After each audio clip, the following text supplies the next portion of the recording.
തീരുമാനിച്ചു കഴിഞ്ഞു. അതിനെല്ലാം ഉപരിയായിട്ട് ഏട്ടത്തി ഈ കല്യാണം മുടക്കുമെന്നുള്ള പേടികൊണ്ട് മോം ഓരോ ക്ഷണവും ഏട്ടത്തിയുടെ പുറകെ തന്നെ ഉണ്ടാവും. ഏട്ടത്തിക്ക് ഇടം വലം തിരിയാൻ പോലും ഒരു അവസരം മോം തരില്ല. എന്റെ നല്ല ഭാവിയെക്കുറിച്ച് ഏട്ടത്തി ചിന്തിക്കുന്നുണ്ടെങ്കിലും മോമിന് മോമിന്റെ അഭിമാനമാണ് വലുത്.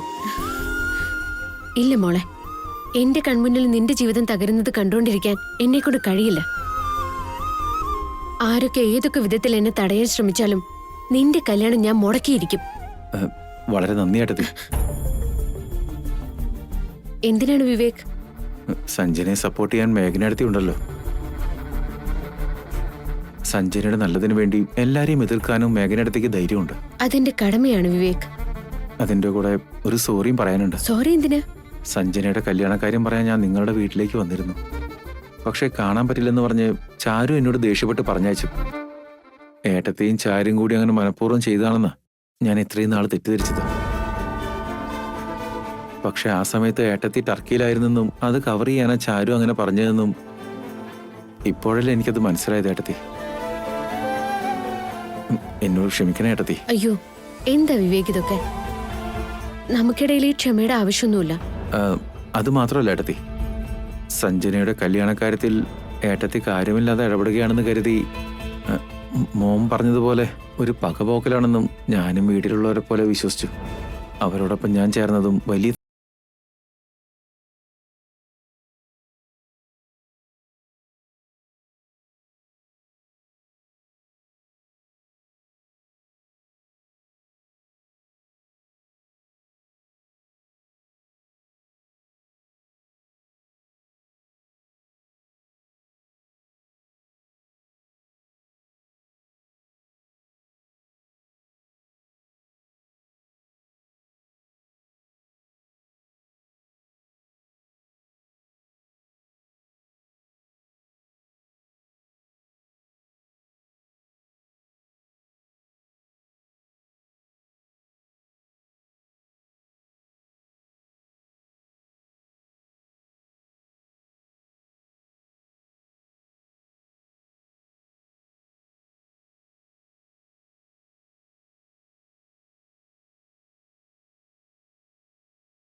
എന്ത് ചെയ്യണം, എങ്ങനെ ചെയ്യണം എന്നൊക്കെ എനിക്ക് നന്നായിട്ട് അറിയാം. നീ വിട്ടേക്ക്.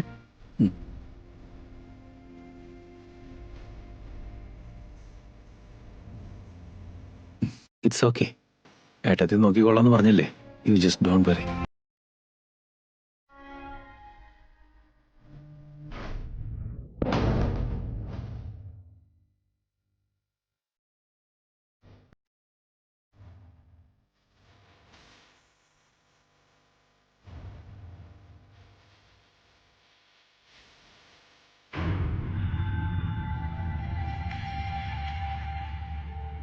ഇത്രയും നാളും വീട്ടിൽ മേഘനയായും ഓഫീസിൽ മേഘനന്ദയായും എന്നെ വട്ടം കറക്കിയ മേഘനയിൽ നിന്നും തട്ടുകേടൊന്നും കൂടാതെ രക്ഷപ്പെട്ടു.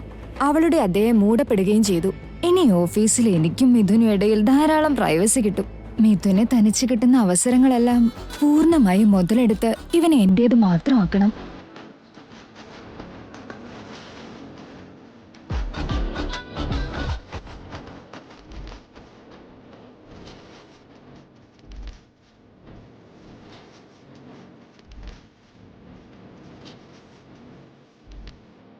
Excuse me sir. പറയൂ മഹേഷേ. സാറി ഫയൽ വെച്ചില്ലായിരുന്നോ? എടോ, ഞാനിപ്പോൾ അല്പം ബിസി ആയതുകൊണ്ട് ഒരു കാര്യം ചെയ്യ്. ആ മേഘനന്ദയ്ക്ക് കൊടുത്തിട്ട് വേഗം റിപ്പോർട്ട് റെഡിയാക്കാൻ പറ.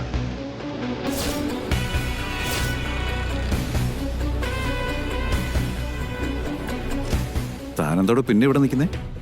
കൊണ്ട് മേഘനന്ദയ്ക്ക് കൊടുക്ക്. മേഘനന്ദ മേടത്ത്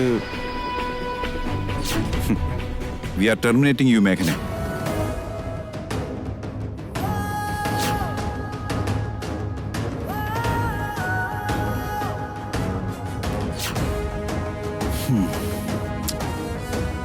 ശരി, ആ ഫയലിംഗ് എന്നേക്ക്.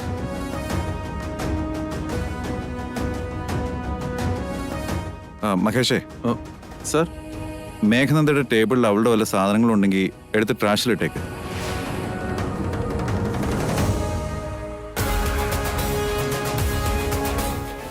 മഹേഷ് സാറേ, ആ? എന്താ ഈ ചെയ്യുന്നേ? മിഥുൻ സാർ ഇതൊക്കെ എടുത്ത് മാറ്റാൻ പറഞ്ഞു. മിഥുൻ, ആ മേഘന എന്തിനാ വീണ്ടും വന്നേക്കുന്നേ? അതൊന്നും എടുത്തു മാറ്റേണ്ട കാര്യമില്ല സർ, അവിടെ തന്നെ വെച്ചേക്ക്. മേഘനെ, നിന്നോട് ഒരു വട്ടം പറഞ്ഞാൽ മനസ്സിലാവില്ലേ?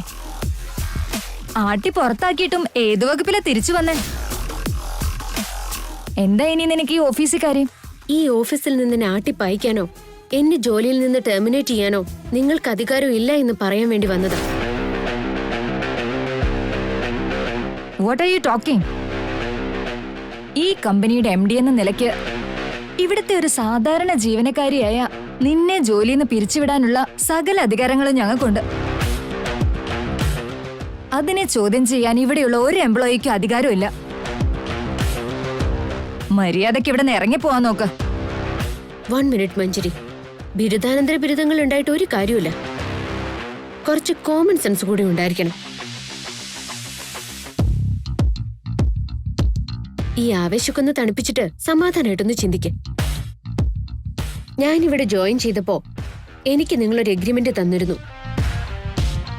ഞാൻ കാരണം ഇവിടെ എന്തെങ്കിലും തെറ്റ് പറ്റിയിട്ടുണ്ടെങ്കിൽ ആ തെറ്റിന്റെ പേരിൽ കമ്പനിക്ക് എന്തെങ്കിലും നഷ്ടമുണ്ടാവുകയാണെങ്കിൽ അപ്പോൾ മാത്രമേ എന്നെ ഈ കമ്പനിയിൽ നിന്നും പകുതിക്ക് വെച്ച് പറഞ്ഞുവിടാൻ നിങ്ങൾക്ക് അധികാരമുള്ളൂ. അങ്ങനെ ഒരു കാരണം കാണിക്കാൻ പറ്റാത്തിടത്തോളം എന്നെ ജോലിയിൽ നിന്ന് പിരിച്ചുവിടാനുള്ള അധികാരം നിങ്ങൾക്കുമില്ല.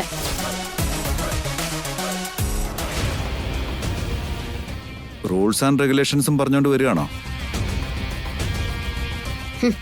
പറയേണ്ടി വന്നിരിക്കുന്നു മിഥുനേട്ടാ. ഞാൻ കാരണം ഈ കമ്പനിക്ക് എന്തെങ്കിലും നഷ്ടം ഉണ്ടായിട്ട് എന്നെ പിരിച്ചുവിടാൻ തീരുമാനിക്കുകയാണെങ്കിൽ ആ തീരുമാനത്തെ ഞാൻ ബഹുമാനിക്കും. ഈ ഓഫീസിൽ നിന്ന് ഞാൻ ഇറങ്ങി പോവുകയും ചെയ്യും. അല്ലെങ്കിൽ നീ എന്ത് ചെയ്യുമെന്ന് പറയുന്നേ? എന്ത് ധൈര്യത്തിലാ നീ നിന്നെ വിറഞ്ഞു തുള്ളുന്നേ? എന്റെ ഉദ്യോഗം രക്ഷിച്ചെടുക്കുന്നതിന് വേണ്ടി, എന്റെ വ്യക്തിത്വം നിലനിർത്തുന്നതിന് വേണ്ടി ഏതറ്റം വരെ പോകാനും ഞാൻ മടിക്കില്ല. ഏതറ്റം വരെയെന്ന് വെച്ചാ ഹിമാലയം വരെ പോയെന്നിരിക്കോ? അതിന് ഹിമാലയത്തിൽ പോകേണ്ട കാര്യമൊന്നുമില്ല മഞ്ജരി. തൊട്ടടുത്ത തെരുവിലുള്ള പോലീസ് സ്റ്റേഷൻ വരെ ഒന്ന് പോയാൽ മതി.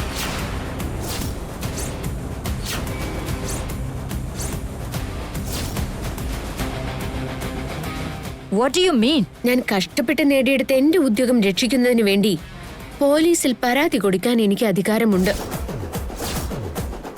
അത് മഞ്ജരി മറന്നതാണോ?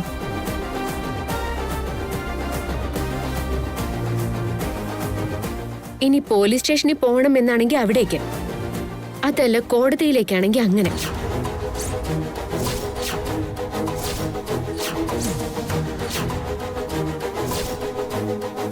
നോക്ക് മേഘനെ, ഈ പോലീസ് സ്റ്റേഷനിൽ കയറി ഇറങ്ങലും കോടതി പോകലും ഒക്കെ നിനക്കൊരു പക്ഷെ പുത്രിയല്ലായിരിക്കും. പക്ഷെ അതിന്റെ പുറകെയൊക്കെ നടന്ന് സമയം കളയേണ്ട ഗതികേട് ഈ മിഥുൻ നന്ദനോ അവന്റെ കമ്പനിക്കോ ഇല്ല. നീ പറഞ്ഞത് ശരിയാ. അങ്ങനെ പ്രത്യേകിച്ച് കാരണമൊന്നുമില്ലാതെ നിന്നെ ഇവിടുന്ന് പിരിച്ചുവിടാനാവില്ല. പക്ഷേങ്കി എന്നെ വെല്ലുവിളിച്ചുകൊണ്ടാ നീ ഇവിടെ ജോലി ചെയ്യാൻ തീരുമാനിച്ചിരിക്കുന്നത്. അങ്ങനെ എന്റെ വാക്കുകളെ ധിക്കരിച്ചോണ്ട് നിനക്കിവിടെ നിലനിൽക്കാൻ പറ്റുമെന്ന് തോന്നുന്നുണ്ടോ?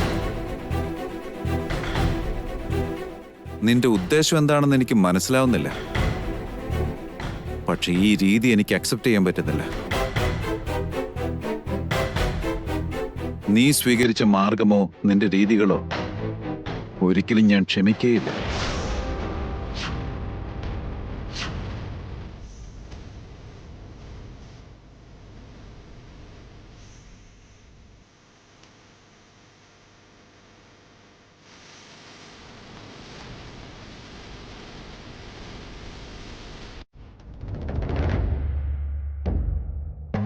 മേഘനെ, ആട്ടി പുറത്താക്കിയ ഇറങ്ങി പോയിക്കോളൂന്നാ കരുതിയത്. പക്ഷേ ഞങ്ങളുടെ നേരെ വിരൽ ചൂണ്ടി ചോദ്യം ചെയ്യാനും മാത്രമായല്ലേ?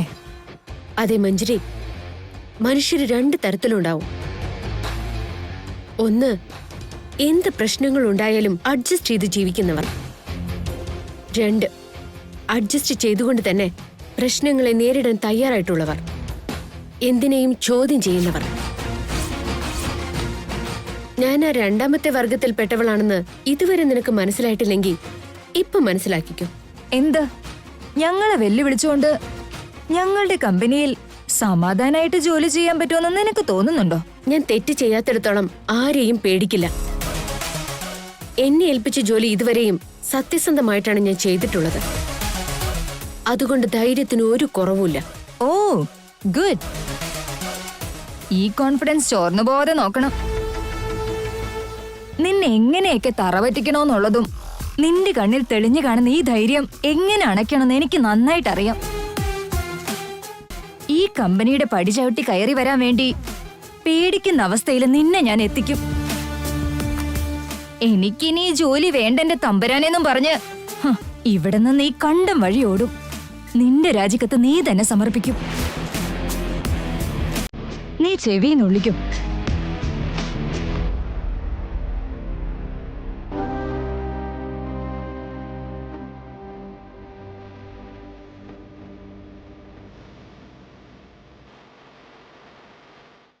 എന്നോട് ക്ഷമിക്കണം മിഥുനേട്ടാ. മിഥുനേട്ടനെ രക്ഷിക്കാൻ വേണ്ടിയാ എനിക്കിങ്ങനെ വെല്ലുവിളിക്കേണ്ടി വന്നത്. ഏട്ടന്റെ ദോഷ നിവാരണത്തിന് ഞാൻ കൂടെ നിന്നേ പറ്റൂ. മഞ്ജരി ഒപ്പം ഉള്ളിടത്തോളം മിഥുനേട്ടന് അപകടങ്ങളും ഉണ്ടാവും. അതിന് പരിഹാര മാർഗം കണ്ടെത്തി മിഥുനേട്ടനെ സുരക്ഷിതമായി വീട്ടിലെത്തിക്കേണ്ടത് എന്റെ കടമയല്ലേ? ഏട്ടന് വിഷമായിട്ടുണ്ടെന്ന് എനിക്കറിയാം, എന്നോട് ദേഷ്യമാണെന്നും എനിക്കറിയാം. പക്ഷെ ഇതല്ലാതെ എന്റെ മുന്നിൽ വേറെ ഒരു വഴിയുമില്ല.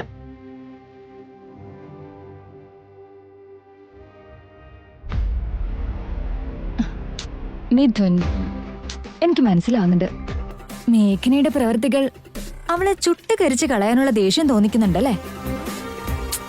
നിന്റെ കാലി കിടക്കുന്ന ചെരുപ്പിന്റെ വിലയില്ലാത്തവൾ നിന്റെ മുഖത്ത് നോക്കി സംസാരിക്കുമ്പോ എനിക്ക് പോലും അത് സഹിക്കാൻ പറ്റുന്നില്ല. എന്തൊരു അഹങ്കാരത്തോടെയാ അവള് നിന്നെ വെല്ലുവിളിച്ചത്. അവള് മനസ്സിൽ എന്തൊക്കെയോ പ്ലാൻ ചെയ്തുകൊണ്ടാ ഇങ്ങനെയൊക്കെ പ്രവർത്തിക്കുന്നെ. നമ്മുടെ കുടുംബത്തെ മൊത്തം തകർത്തെറിഞ്ഞിട്ടേ അവൾ ഒഴിഞ്ഞു പോവൂ. ഡോണ്ട് വെറി മിഥുൻ, നീ ഇതൊന്നും ഓർത്ത് ഒട്ടും പേടിക്കണ്ട. അവളെ എങ്ങനെ പുകച്ച് പുറത്ത് ചാടിക്കണം എന്നുള്ളത് മിഥുൻ എനിക്ക് വിട്ടു തന്നേക്ക്, ഞാനെല്ലാം നോക്കിക്കോളാം.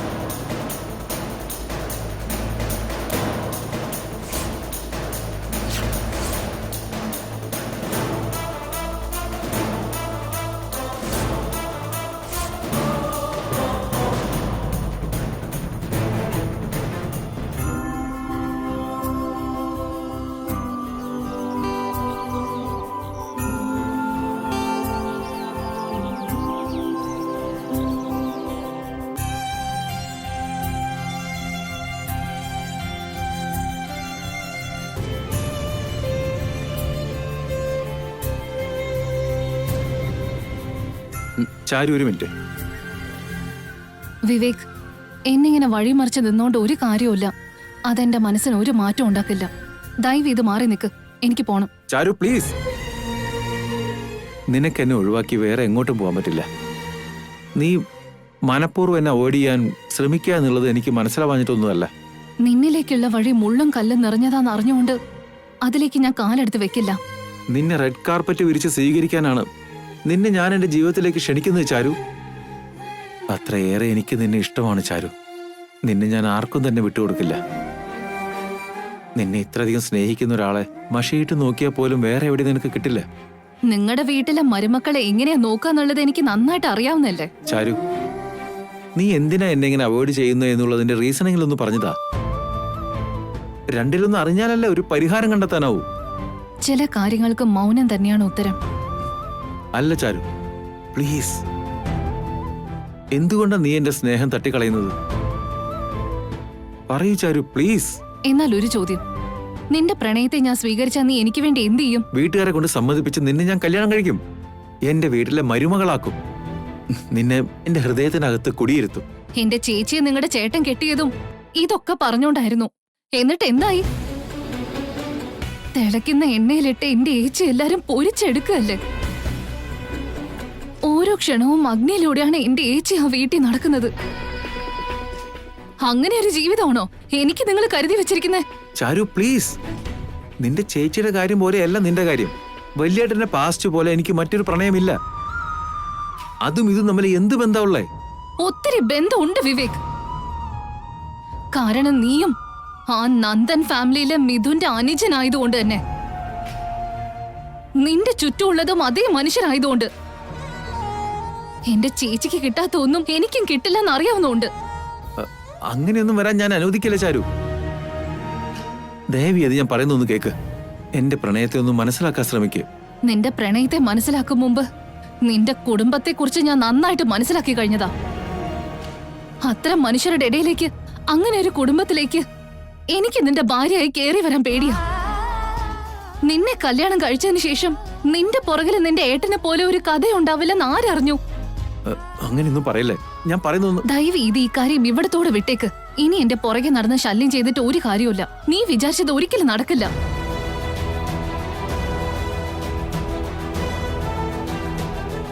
വല്യേട്ടൻ ചെയ്ത കുറ്റത്തിന് ഇവളെന്തിനാ എന്നെ ശിക്ഷിക്കുന്നത്? അവളെ പൊന്നുപോലെ നോക്കിക്കൊള്ളാന്ന് പറഞ്ഞിട്ടും അവളെന്താ എന്നെ മനസ്സിലാക്കാത്ത? ഇവൾക്ക് ഇവളുടെ ചേച്ചിയുടെ അതേ വാശിയ.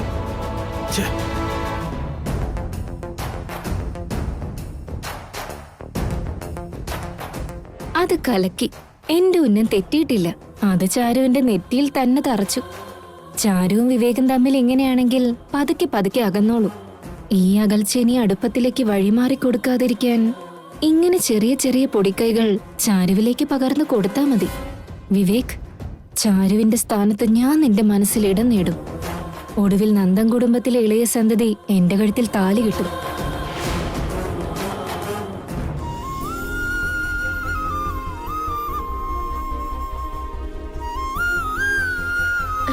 എന്താ എല്ലാരും എന്തിനാ എഴുന്നേറ്റ് ഇരിക്ക്. മാഡം എന്തിനാ ഞങ്ങളുടെ കൂടെ ഇരുന്ന് ഭക്ഷണം കഴിക്കുന്നത്? ഇതെന്താ പുതിയതായിട്ടൊരു ചോദ്യം? എപ്പോഴും ഞാൻ നിങ്ങളുടെ കൂടെ തന്നെയല്ലേ ഇരിക്കാറുള്ളത്. അപ്പോഴൊക്കെ ഞങ്ങളിൽ ഒരാളെ പോലെ ആയിരുന്നു. പക്ഷെ ഇന്നിപ്പോ മാഡം ഞങ്ങളുടെ ബോസിന്റെ ഭാര്യയല്ലേ?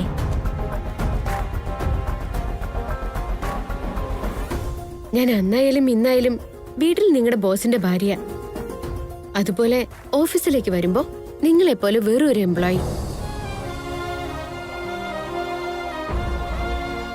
നിങ്ങളുടെ കാഴ്ചപ്പാടാണ് മാറിയിരിക്കുന്നത്. എന്റെ രീതികളൊന്നും മാറിയിട്ടില്ല. അതുകൊണ്ട് തന്നെ എന്നത്തെയും പോലെ തന്നെ എന്നോട് പെരുമാറിയാൽ മതി. മാഡം ശരിക്കും ഗ്രേറ്റ് ആണ് കേട്ടോ. ഞങ്ങളുടെ ബോസിന്റെ ഭാര്യയായിരുന്നിട്ടും എത്ര സിമ്പിളായിട്ടാ പെരുമാറുന്നത്. ഒരു സാധാരണ പെൺകുട്ടിയുടെ രീതികളാ. അതിലൊക്കെ വലിയ കാര്യം എന്താണെന്നറിയോ? ബോസിനെ വെല്ലുവിളിച്ചുകൊണ്ട് നേടി ഈ ജോലി.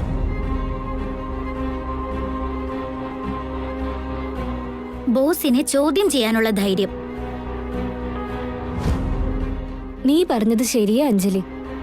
നിന്നെയോ എന്നെയോ അങ്ങനെ ടെർമിനേറ്റ് ചെയ്യുകയാണെങ്കിൽ നമുക്ക് മിണ്ടാണ്ട് ഇറങ്ങി പോവേണ്ടി വരും. ന്യായം ചോദിച്ചുകൊണ്ട് നമ്മൾ കയറി വരൂ. അങ്ങനെ ചോദ്യം ചെയ്യാനും അധികാരം സ്ഥാപിച്ചെടുക്കാനും ഭയങ്കര ധൈര്യം തന്നെ വേണം. മേഘന മാഡത്തെ കണ്ടില്ലേ? നമ്മുടെ ബോസിന്റെ വായടപ്പിച്ച് കളയുന്ന ചോദ്യമല്ലേ ചോദിച്ചത്.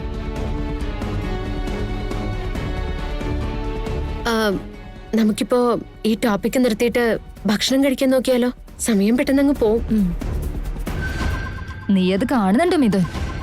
നിന്നെ വെല്ലുവിളിച്ചുകൊണ്ട് മേഘനകത്ത് കയറി പറ്റിയതും ബാക്കിയുള്ളവരുടെ ചിന്താഗതി മാറിയിരിക്കുന്നു. മേഘന നമുക്കെതിരെ നിൽക്കുന്നതിനേക്കാൾ ഇപ്പൊ അവളുടെ കൂടെയുള്ളവർക്കെല്ലാം അവള് വലിയൊരു പ്രചോദനമായി മാറിയിരിക്കുക. ഇതിങ്ങനെ തന്നെ തുടരുകയാണെങ്കിൽ പിന്നീട് എംപ്ലോയീസിനൊന്നും നമ്മളോട് ഒരു വിലയും ഉണ്ടാവില്ല. ഇനി ഇവരൊക്കെ നമ്മളെ ബഹുമാനിക്കുമെന്ന് നിനക്ക് തോന്നുന്നുണ്ടോ? ഇത് ശരിക്കും ഒരു എംബാരസിംഗ് സിറ്റുവേഷൻ തന്നെയാ. എംപ്ലോയീസിന്റെ മുന്നിൽ നമ്മുടെ വില ചോദ്യം ചെയ്യപ്പെടുന്നതിന് മേഘന എന്നൊരു കാരണമായിരിക്കുക. എന്റെ കയ്യിൽ നിന്ന് ശമ്പളം വാങ്ങിക്കുന്നവർ മേഘനയെ അഭിനന്ദിക്കുന്നത് കാണുമ്പോ എന്റെ ഈഗോ ഏത് ഹേർട്ട് ചെയ്യാ. മേഘന ഈ ഓഫീസിൽ തുടരുന്നിടത്തോളം ബാക്കിയുള്ളവർക്ക് ഇതൊരു മാതൃകയായി തീരും. മേഘന ഇത്തരത്തിലുള്ള ചോദ്യം ചെയ്യൽ തുടരുകയാണെങ്കിൽ പിന്നെ നമ്മുടെ കമ്പനിക്ക് ഒരു നിലനിൽപ്പുണ്ടാവില്ല. ഇതൊക്കെ മുളയിലെ നുള്ളിക്കളയേണ്ട കാര്യങ്ങളാ. അങ്ങനെ സംഭവിക്കണമെങ്കിൽ ആദ്യം മേഘന ഇവിടെ നിന്ന് പുകച്ച് പുറത്ത് ചാടിക്കണം. പക്ഷേ അതത്ര എളുപ്പമാണെന്ന് എനിക്ക് തോന്നുന്നില്ല മഞ്ജരി. എനിക്കതൊക്കെ ഒപ്പിക്കാൻ പറ്റും. ഇത് മേഘന ഈ കമ്പനിയെ ഉപേക്ഷിച്ച് ഇറങ്ങിപ്പോകാൻ പറ്റിയ മാർഗം ഞാൻ കണ്ടുപിടിച്ചോളാം. നീ കൂളായിരിക്കും മിഥുൻ.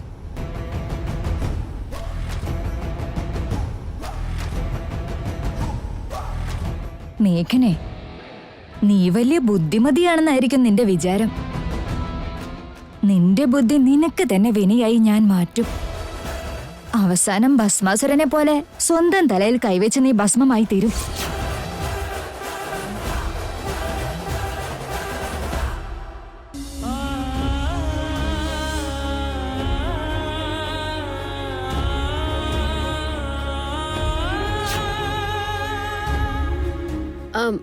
മഹേഷ് സാറേ, പറയൂ മാഡം.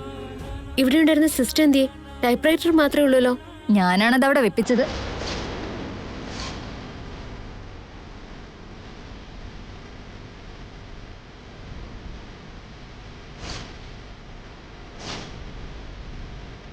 എന്താ നിന്റെ കംപ്ലൈന്റ്? എന്തിനാ ഇതിവിടെ? ഇനി തൊട്ട് നീ ജോലി ചെയ്യേണ്ടത് ഈ ടൈപ്പിംഗ് മെഷീനിലാണ്. വൈകുന്നേരത്തിനുള്ളിൽ ഈ ടൈപ്പിംഗ് മെഷീനിൽ ടൈപ്പ് ചെയ്ത് റിപ്പോർട്ട് റെഡിയാക്കണം. ഓഫീസിലെ കമ്പ്യൂട്ടേഴ്സ് ഉള്ളപ്പോ ഈ ടൈപ്പിംഗ് മെഷീൻ എന്തിനാ? അതെ മേഘനെ, കൃത്യമായ കാരണങ്ങളില്ലാതെ നിന്നെ ജോലിയിൽ നിന്ന് പിരിച്ചുവിടാനുള്ള അധികാരം ഞങ്ങൾക്കില്ലല്ലോ. അതുപോലെ തന്നെ കമ്പനി എംപ്ലോയീസിന് പ്രൊവൈഡ് ചെയ്യുന്ന സൗകര്യങ്ങളിൽ അഡ്ജസ്റ്റ് ചെയ്ത് ജോലി ചെയ്യണമെന്നുള്ളതും ഇവിടുത്തെ റൂള് തന്നെയാ. തൽക്കാലം നിനക്ക് പ്രൊവൈഡ് ചെയ്യാൻ പറ്റുന്നത് ടൈപ്പ്റൈറ്റർ മാത്രം. അതിലിരുന്ന് വർക്ക് ചെയ്താ മതി. എന്ത് ചെയ്യുമെന്ന് ഞാനൊന്ന് കാണട്ടെ. അണ്ടർസ്റ്റാൻഡ്?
ഇപ്പൊ ഞാൻ വാസുദേവനോട് സംസാരിച്ചതേ ഉള്ളൂ. അദ്ദേഹം രാമകൃഷ്ണനോട് സംസാരിച്ച് PRK കമ്പനിയോട് ഡിസ്കസ് ചെയ്യാന്ന് പറഞ്ഞിട്ടുണ്ട്.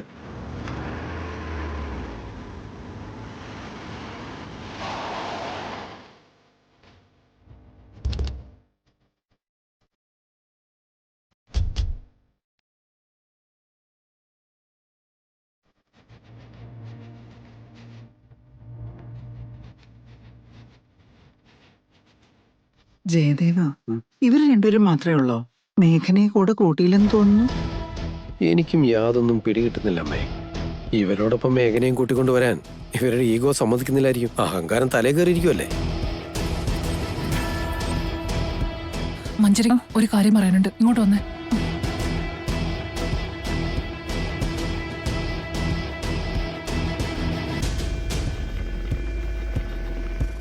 എന്താ ആന്റി?